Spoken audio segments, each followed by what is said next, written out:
Hey guys, welcome back to the channel. I'm your host Blitz Punisher, and in today's video I'm going to be reviewing the Object 907 Russian medium tank. I want to go over the statistics of this vehicle, show you guys some gameplay of the vehicle, and really kind of show you how to play the vehicle and what its capabilities are in the battlefield. So starting off with the statistics, we're going to have 1,872 hit points. The armor on the front of the turret is going to be 180 mils thick. On the sides, it's going to be 160 and 46 on the rear of the turret. On the hull, we're going to have 94 thick, 70, and 40. 10% chance of fire. View range is going to be 292 meters. Concealment is going to be 54 while stationary. While moving, 47, and 11 upon firing while stationary. Damage per minute is going to be 3,221. 6-second reload. Armor piercing. You do get high explosive anti-tank for you get the heat shells for your premium, which is nice. 339 mils a pin, 265 for your standard, and 54 for your high explosive. Your average alpha damage is going to be 320 for your standard shell, for your premium shell 270, and then for your high explosive 420. Aim time is going to be 3.1. Not bad there. Dispersion at 100 meters. This is something I want to show off for a minute. 0.234. Now I'll show you why here in just a minute. Why this is such a good combination right here. Gun turn limit is going to be 16 degrees of gun elevation, 7 degrees of gun depression. So not the most flexible. I wish they had a little bit more, but it is a Russian tank, so that's what they're known for. So anyway. Forward speed 60 kilometers, reverse speed 25. That's nice to have right there. Average speed is going to be 41. Power to weight's 23.8, almost 24. Weighs 35 tons, and the terrain crossing capacity for the road is going to be 182%, 156 for the ground, and 73 for the water. So if you have the opportunity, stay away from the water. I'm just going to go ahead and tell you that right now, because that's like less than half of what you get for the road, or even almost less than half for the ground. So stay away from the water. It's very bad for your tank's health. Let's see here. What I was going to show you is this right here. You get reticle calibration, which gives you another minus 30% to your aim time and to your dispersion on your gun. So you could take those numbers I showed you and minus 30% on them, and that's why this is such a big deal. This goes below 234. Yeah, 0.234. It goes below that. So let's get into some gameplay of this vehicle. I want to show you guys what this vehicle is capable of, what it can do. So starting off at Port Bay, we have FE215B183, Object 777 version 2, Progetto 65, T110E5 VK90.01P, the T30, and the WT Alf Panzer IV. So I'm going to try and go as quickly as I can to the left corner and try to beat any of the other enemy vehicles to get there. See what I'm able to do over this way. It looks like our team, for the most part, sticking together. It does look like we have one AFK. But looks like, I'm honestly surprised right about now. I'm thinking that this side looks clear and that there's nobody coming, so I figured they'd be on the other side of the map. Now our team does start to split, which isn't a good thing at this point, but I am able to get a few spots out, and I don't know if it was me that spotted them, but get a nice shot into the turret of the T30. At this point, it's just a farming game. Without me using the reticle calibration, you guys are able to see what kind of aiming this vehicle's got and the accuracy that this vehicle has. So far at the beginning of the round, we've already got a couple shots in. We're not doing bad. We're just sitting here farming them on the side. Nice 400 max roll inside of his turret. Let's see if I can't get another shot in on his turret. Just wait till he's not looking and bust him right inside. Now the good thing here is I am distracting him enough to keep him from shooting at my vehicles over here on my right side, which also exposes his turret when I poke out to shoot at him. So he's getting hammered one way or the other. Now I'm not sure why it bounced there. I'm pretty sure it went a little high and hit that upper plate and ricocheted, but not sure there. Get another shot in on the side of his turret. So far we brought him down to 522 hit points. trying to slip it into that little sliver on the top of his turret, but it's a hard shot to make because he's good, at least get 150 meters, 180, there you go, 120 actually, wow. Hit the roof of his turret, unfortunately. Just gonna reload, see if I can't get another one in. Nope, doesn't look like it. Got another ricochet.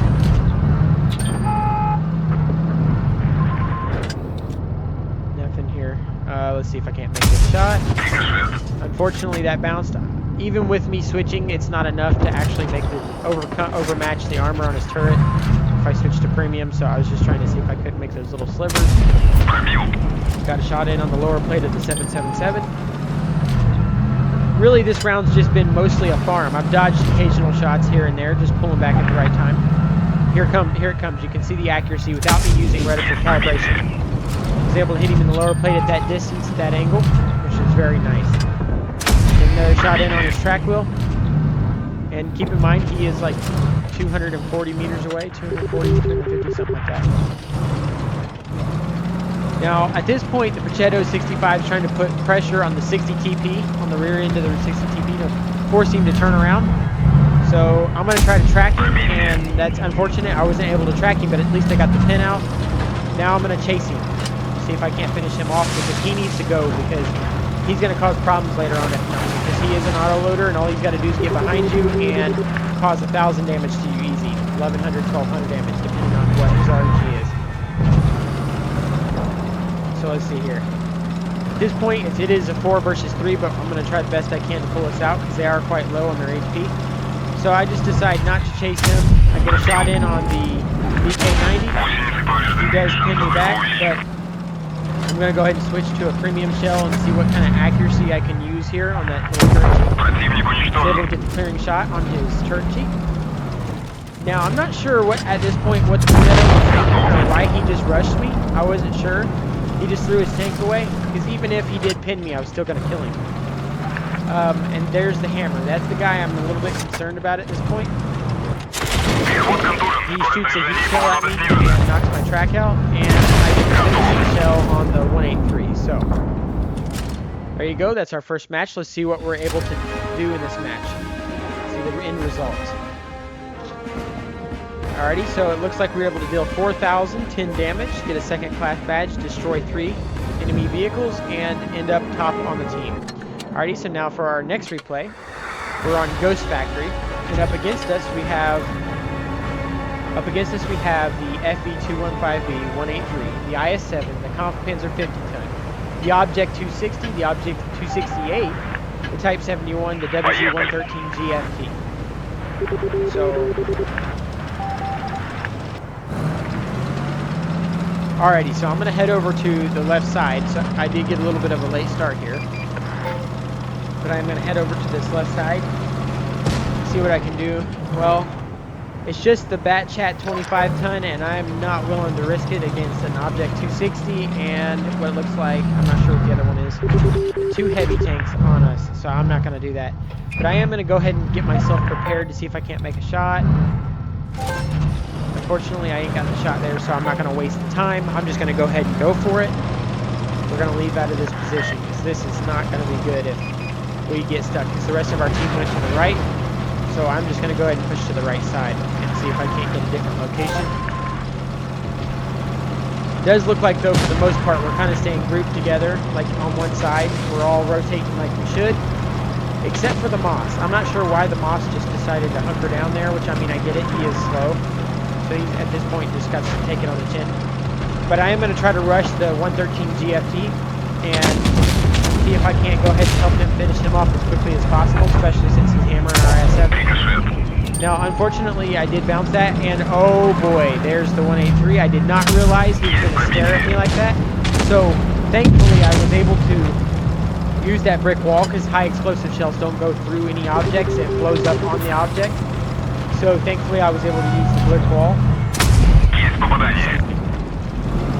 Now, at this point, I'm just going to try to juke this 183 out and see if I can't. Unfortunately, you didn't expect that, but I'm going to see if I can't work him down and get rid of him, because he is a dangerous tank, and I do not want to mess with this guy. If he would have hit me there with that high explosive shell and pinned me, that would have destroyed me. That would have been it. I did get a shot through his upper plate. We did get rid of him, which was nice. Type 71's there. The Object 268. I'm going to push on that Object 268. I'm going to go around. Unfortunately, I did miss that shot. That was a little bit annoying. But I was just kind of basically fine firing through the Object. I wasn't sure if I was going to. Now, that shot there too as well, I wasn't sure about. That was on Wargaming. I'm not sure what happened there. But at this point, I'm just going to keep track shooting him and see what I can do. Alright. Our big guy does hit him, and I'll finish off the Object 268. Now, at this point, we are one tank up, and now we're even, so we did get a max roll on the move. I love the dispersion on move with this vehicle. He does miss, thankfully. I missed. I'm just going to have to get rid of this IS-7 because if I don't, right now it's a 4 versus 4, and it's 3 on one guy outside. Our other 2 guys, one's way back on the base, so I have to get rid of this IS-7 as fast as I can. Because if I don't, it's going to cost us in the end of the game, so I need to hurry up and get rid of it. So I make the decision to rush the IS-7 and try to get rid of as much health as possible. Just reloads it here, and he's going to be mad, so he's going to want to get some revenge, and I get a little shot in on his lower plate. And at this point, I know I'm going to out-reload him, so I'm going to scoot on around him. Backside of his turret. Next up, I'm going to push the Object 260 because he's got the mobility and speed and the hit points to be able to cause a bunch of damage, and he knows me getting around him can cause problems. So I'm able to dodge his shot there, and the E3 is able to get the finishing shell. All we've got left is the Kampfpanzer 50-ton, and I'm got more HP than him, so as long as I don't miss my shot, I should be able to kill him. Got a nice shot in on his lower plate. Able to get another shot off. I love the accuracy on this vehicle. You're able to abuse the accuracy a lot more. Now I did low roll there. Very unfortunate. Major low roll. And got the clearing shell on the 50-ton. And let's see the final results for this battle. Alrighty, so looks like I was able to deal 4,625 damage, destroy 3.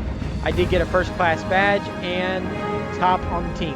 Our E3 also was a very good player. If it weren't for him, we probably was gonna lose that. He was able to hold that Object 260 off and give me time to help him out, and we were able to push and take care of business. So he was a good player. But anyway, well, there you go. That's the Object 907. Don't get me wrong, you're going to have games that are going to be absolutely frustrating. There's going to be times where you're just going to get dumped on. I mean, that's all there is to it. Your team is going to fall apart. This tank doesn't do the best by itself. As long as you have distractions and you're able to keep moving from spot to spot, use your mobility, you'll be just fine. You'll be able to use that nice accuracy, kind of keep distance, and just use your nice concealment and keep popping them. And then if the accuracy isn't enough, you can just throw this on. I mean, personally, I just did it just to use it. I prefer to use another repair kit most of the time because, I mean, it's got the accuracy, honestly. I mean, you're not going to be sitting in the back of the map the whole game trying to snipe, so. But if you want to use it and ensure those small slivers, like what I was doing in that one match, what I was trying to do is hit those slivers and stuff, go for it. So anyway, that's the Object 907 for you. It's a strong vehicle. I think it's balanced. It's not overpowered. And a well-rounded tank. So that's going to do it for today, guys. Thanks for watching. I'll see you guys in the next one. Bye-bye.